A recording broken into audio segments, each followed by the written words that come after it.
Hello my dear students, welcome to my channel. मैं कुछ दिनों से नोटिस कर रही हूँ कि आप लोग मेरे वीडियोस देख तो लेते हैं लेकिन सब्सक्राइब करना भूल जाते हैं। अब जल्दी जल्दी जाओ और मेरे चैनल को जल्दी जल्दी सब्सक्राइब करो और शेयर करना भी मत भूलना। नमस्कार छात्रों, आज हम करेंगे क्लास 7th बाल महाभारत कथा देवव्रत के कुछ प्रश्नों के उत्तर फॉर योर एग्ज़ाम। तो डियर स्टूडेंट, शुरू करते हैं। अपने बाणों से गंगा की प्रचंड धारा रोकने वाले युवक का परिचय गंगा ने शांतनु को किस प्रकार दिया? तो किस प्रकार दिया था गंगा ने शांतनु को उसका परिचय? गंगा ने शांतनु को अवगत कराया, अवगत मीन उनसे मिलवाया, परिचय करवाया, हाँ, कि वह उनका ही 8वां पुत्र देवव्रत है। महर्षि वशिष्ठ ने उसे शिक्षा दी है।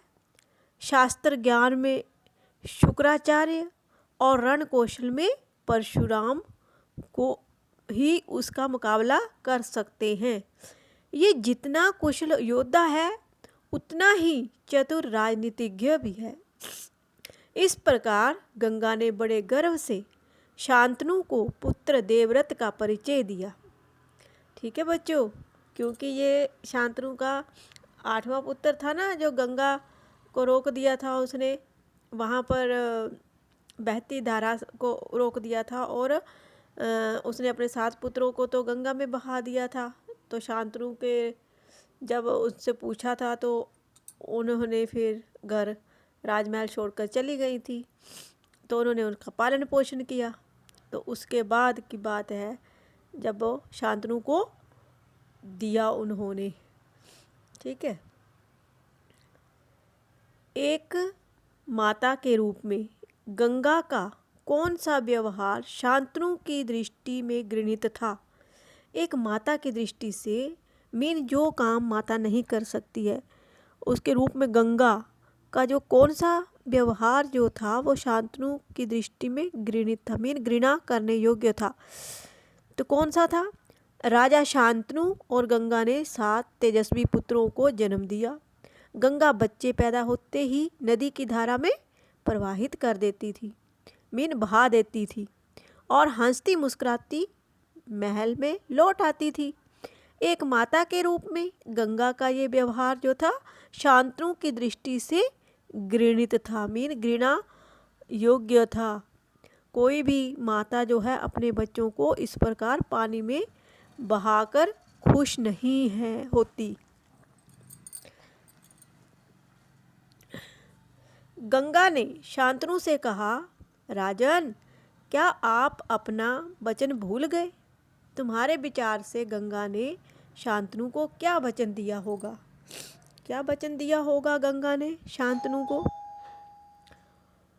हमारे विचार से शांतनु ने गंगा को ये वचन दिया होगा कि वह उससे पुत्र पाने की कामना, उसके किसी भी कार्य में हस्तक्षेप नहीं करेंगे और कोई प्रश्न नहीं पूछेंगे।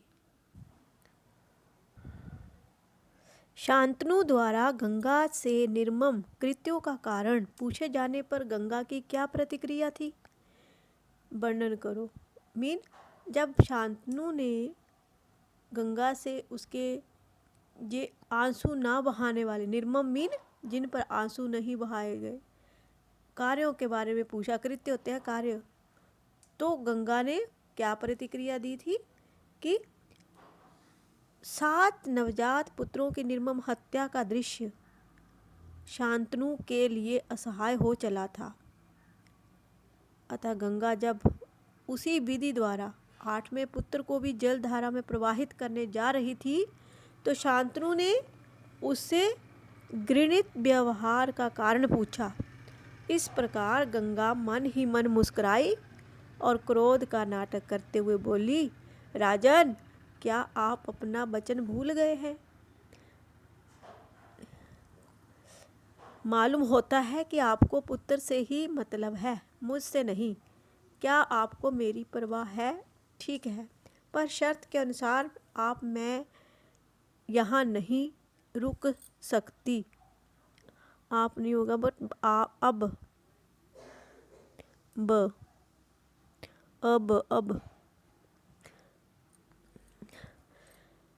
गंगा ने भले ही आप अपने 8वें पुत्र को नदी में प्रवाहित नहीं किया, परंतु उसे पालकर कुछ दिन बाद लौटाने की बात कहकर वह बच्चे को अपने साथ लेकर वहाँ से चली गई थी। वह महल छोड़कर चली गई थी क्योंकि राजा शांतनु ने उसको कोई वचन दिया होगा शादी से पहले। तो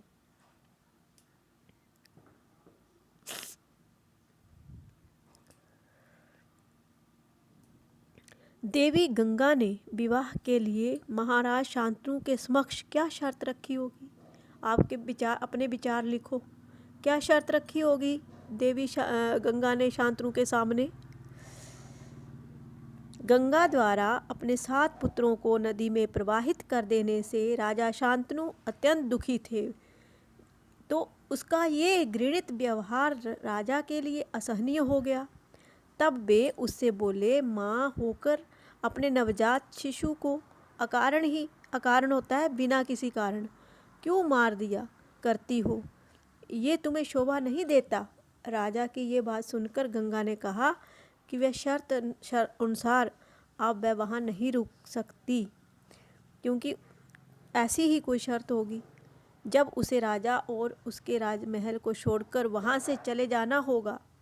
देवी गंगा की इन्हीं बातों से पता चलता है कि महाराज शांतनु से विवाह करने के लिए उन्होंने ये शर्त रखी होगी कि आप मेरे किसी भी कार्य में हस्तक्षेप नहीं करेंगे या उससे कोई भी प्रश्न नहीं पूछेंगे, अन्यथा क्या होगा, वह उन्हें घर छोड़कर चली जाएगी। देवी गंगा ने ऐसा ही किया।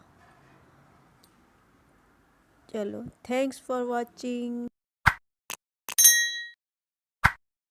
प्यारे बच्चों, जिन्होंने मेरे चैनल को अभी तक सब्सक्राइब नहीं किया है, मेरे चैनल को सब्सक्राइब कर दें ताकि आपको मेरे आने वाली वीडियो का नया नोटिफिकेशन मिल सके। लाइक और शेयर भी जरूर कर देना।